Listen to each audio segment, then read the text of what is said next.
My name is unimportant, and I'll tell you why. I spoke with a friend casually the other day about how, in military training, there has been nothing more difficult than handling females. And we joked that the Ranger School for the Army should add a phase where you have to lead a platoon of women being women. On second thought, I mentioned that might make the Ranger tab extinct. In one of my leadership roles, while I was in basic training, I was in charge of handling what amounted to be petty squabbling.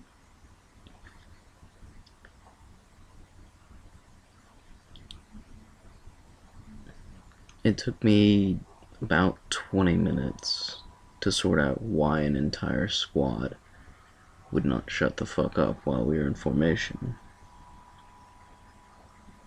It boiled down to one younger female attempting to stir endless shit with all the others. When I had whittled it down to the troublemaker, it ended up being a solipsistic rant.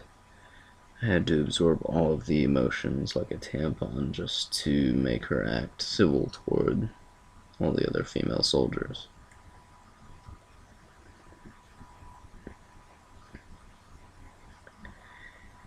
In social media, I completely mask my red pill views. But those who know me personally will send me private messages directing me to shut down overly zealous female drivel in a political way, which I do to great effect, which is complete silence. That is how you know you have won, truly won, when you make a statement that completely denies any reply or response. Unfortunately, this is the only possible way to do this when you are seen as a neutral and rational entity. If you let out even a fraction of hostility, the arguments and discussions turn personal, and there's no turning back. It feels like practice for political jousting in debate or diplomatic mediation on the international level. I grew up traditionally conservative and still worked in a sensitized work environment. So I'm constantly on guard. But when I was introduced to my current chief of operations with all the other male hires in a closed and locked room, he casually mentioned the climate in the office was typical, with the exception of the female employees who were almost exclusively causing issues. This was a man with a high-level law enforcement background, heading up an important division of a global organization.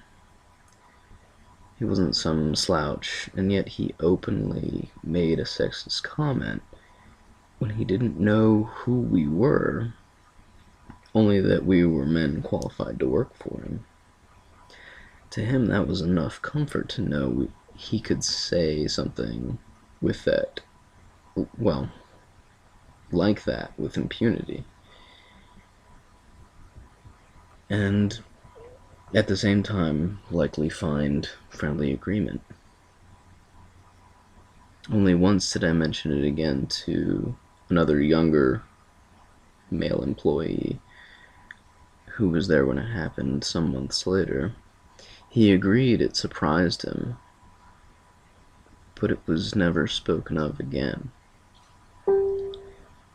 The tragedy is men will likely never be able to speak like that again.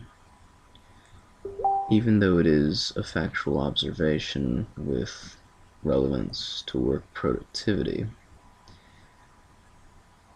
the reaction of the young men there was accepting but alarmed, while the older men in the group just knowingly accepted the information. We are seeing a change of the guard in the highest levels of organization, and it's not for the betterment of men. Another issue I observed in my office, my first year of working there, was that anytime there was a disagreement of any type between men, it was about women. They were the cause of the male confrontations, however brief. Never were they born of true animosity directly. All misunderstandings were resolved with reason and efforts to correct the situation when it was between males exclusively. One older female in the office, who I believe is Trad Khan, openly mentioned to me when our coworkers are paired off for smaller projects, she disapproved verbally to me of when females were working together. She, in so many words, implied that men were an essential part of any group, and that pairing females together would only be trouble. I think she's absolutely right. For pragmatic reasons alone.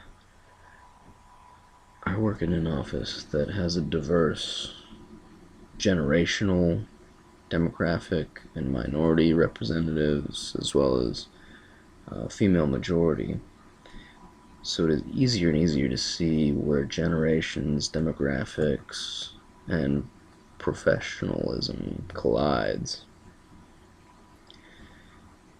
The supervisory management and assistant director have counseled me numerous times, acknowledging that my efforts and decisions have been of superior quality and that they were interested in my success. Every time these meetings were held, other employees would notice that I was having private meetings with management. The female coworkers would often approach me later to ask if I was in trouble and that they were concerned.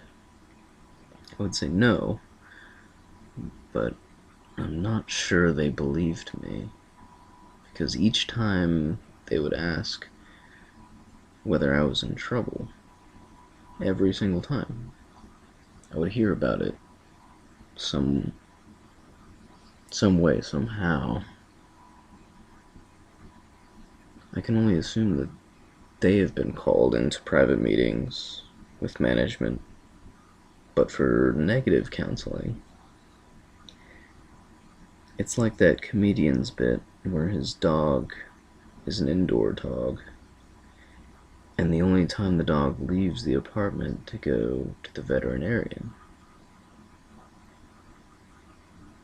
And at the veterinarian, the dog always has his temperature taken, but it's with a rectal thermometer.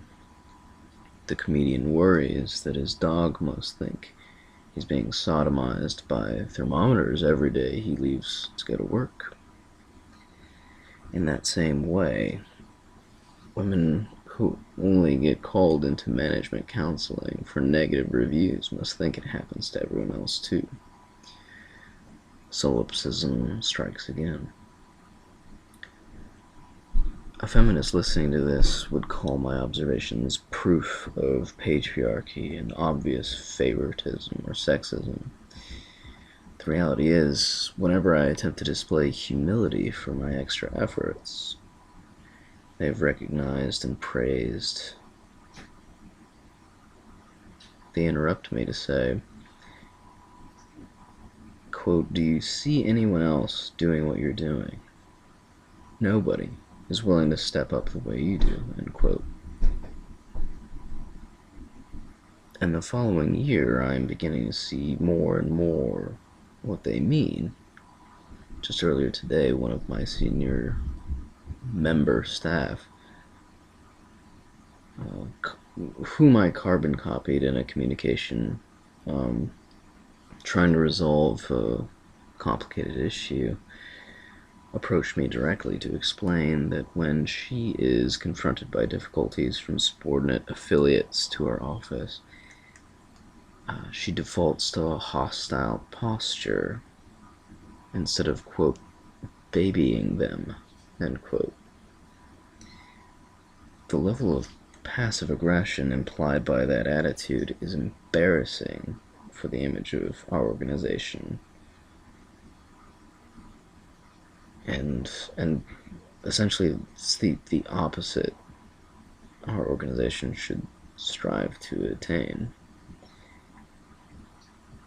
Gaining these perspectives of men from both the old and the new generations is giving me the impression that while many proclamations and predictions of mass decline of society and civilization are founded, the fact that men can still exchange ideas away from women, especially in forms like the so-called manosphere, exist, then there's always opportunity for progress. It's true what has been said, quote, as long as tyrants die, the chance for freedom lives, end quote. And that is why my name is Unimportant.